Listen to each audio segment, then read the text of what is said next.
Hello, fans of history and fans of World Wars. I'm Giovanni. Today, we're going to be reviewing the book World War II A New History by Evan Maudsley. The content of the book mainly focuses on how the events of World War II were processed starting from the Sino Japanese War in 1937 Asia, and how factors like ideology and military power would influence a country's strategic decisions and development during pre war and during the war itself. The book itself has some interesting points that are debatable. The author argues that the war started in 1937 instead of 1939, as the author pointed out that the beginning of the war in Europe 1939 would be a regional war, as the main focus of the conflicts are in Europe itself, just like Japan and China in 1937, which is why he thinks that Japan and Chinese conflict in 1937 is actually the starting point of World War II, since Japan also joined the conflict against the Allies. Additionally, the author argues that one purpose of the war was for the Axis powers to challenge the old order and establish their new order. For example, Japan seek to create its own sphere of influence with Asia, and a tripartite pact which stated a cooperation between Germany, Italy, and Japan to establish and maintain a new order of things to promote mutual prosperity and welfare, which was actually to acquire more land for their empires. Personally, I think the evidence used by the author would be make sense when put into consideration in terms of the outcome of the war, because the victors would put their ideal world peace into the terms of the treaties, which established that new world order that every country has and wants. This makes his second point strongly supported. However, the first about the starting date of the war is not fully explained by how the war escalated. It might need more reasons to back why the Japanese Chinese conflict would be set as the starting date of World War II, since there are some other regional conflicts like the Spanish Civil War. Moving on to the content. This book started its structure by giving out many details of the major countries like Britain, France, Germany, Italy, Japan, Soviet, and China in World War II. Before the start of the war, it introduced the situation of these countries in terms of their military, economic, population, and political situation. This can give us a brief understanding of the countries that are going to perform in the war without having to look at it first. In addition, the introduction of how the governmental system works in each major country also helps explore some actions made by different countries. For example, in Japan, the military has more power than the government. According to the Weatherhead East Asian Institute, Columbia University, the political structure of Japan at this time was inherited by the Meiji era and was increasingly dominated by the military.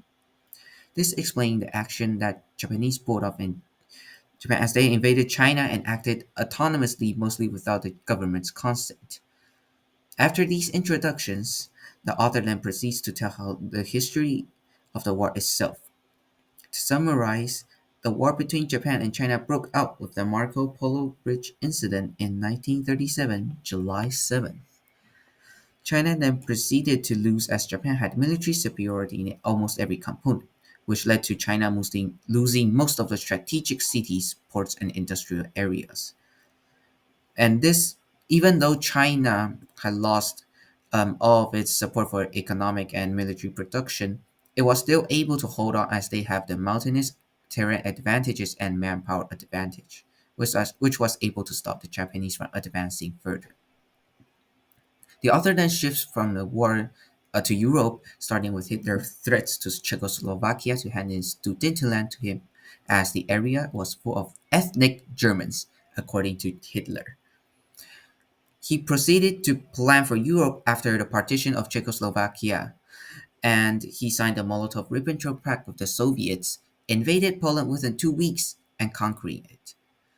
He then executed Operation Westrumbung and Operation Full Globe to secure the Western countries and the countries up north.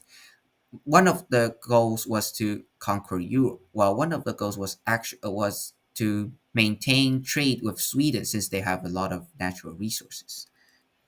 They were all a success, especially with the encirclement of Dunkirk that destroyed most Allied forces in France. Until Britain stopped any hope of Germany executing Operation Sea Lion, since the Germans couldn't gain any naval superiority due to the Britain's strong navy. While the Soviets were busy dealing with Finland during the Winter War, which Finland eventually lost, the Axis powers were planning for a large invasion of the Soviet Union, which was called Operation Barbarossa, with Operation Typhoon within.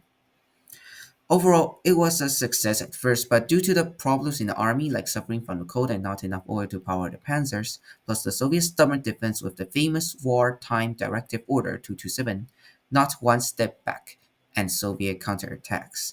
The tables would soon turn in favor of to the Soviet Unions because they also got lend-lease from the Allies, and most of all, their ally, the winter. For the next few years, the Germans and the Soviets would use countless offensives to fight each other. However, due to the German Sixth Army encircled in Stalingrad, they would soon lose due to insufficient manpowers and resources. The author then shifts back to the Asian Pacific theater with Japan executing the famous bombing of Pearl Harbor, taking most islands in Southeast Asia like Philippines, Indonesia, and more, forcing America to join the war, which is actually a big turning point since the Allies gained a new, fresh, big industrial power to help them with World War II. Both countries would then engage in naval conflict in the Pacific, with Japan eventually losing naval superiority, since the USA had better navy. The US would then launch a series of offensives on various islands, gaining them one by one, getting closer to the Japanese mainland.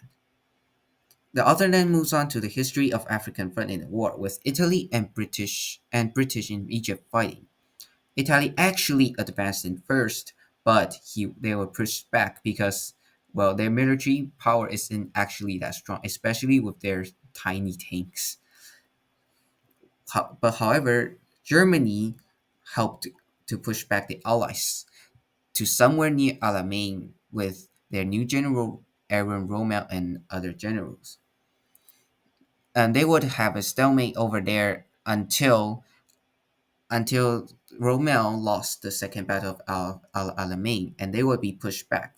Additionally, with Operation Torch invading Western Africa, the continent would soon be lost in May 1943. Soon, the Allies would invade Sicily and overthrow Mussolini, gaining a foothold in continent Europe, threatening Germany's position as the sole power in the continent. Moving on to the downfall of Germany, resource outage, massive bombings, and resistance in Europe would start to wear down the country bit by bit as the country would get economically and militarily destroyed.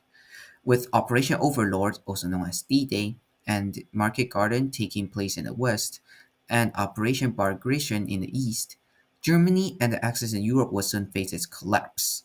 Meanwhile, Japan also faced bombardment from America, and the Soviet Union just declared war on Japan. Okinawa is lost after a fierce battle, which made the Japanese desperate and started kamikaze attacks, which was suicidal to stop enemies. Before the end of the war, the three major powers, Soviet, US, and Britain, would announce the Potsdam Declaration to finally end Japan once and for all and for world peace. With the two atomic bombs dropped on Nagasaki and Hiroshima, the Japanese emperor would broadcast the message for unconditional surrender on August 15, 1945. Overall, the war had a lasting impact on the world with treaties that split the world into a communist sphere of influence and a democratic one. The Axis war criminals were executed, and a new deadly weapon called nukes were invented. These would influence how conflicts would go for a couple of decades with proxy wars because of the fear of nukes, and that eventually formed into the Cold War between both the USA and Soviet. World War II marked the deadliest conflicts in all of history, and the casualties were about 75 million, and the world was basically destroyed, and that made the world aware of future major conflicts, as this war is a warning that one more huge major war could potentially wipe out the whole world.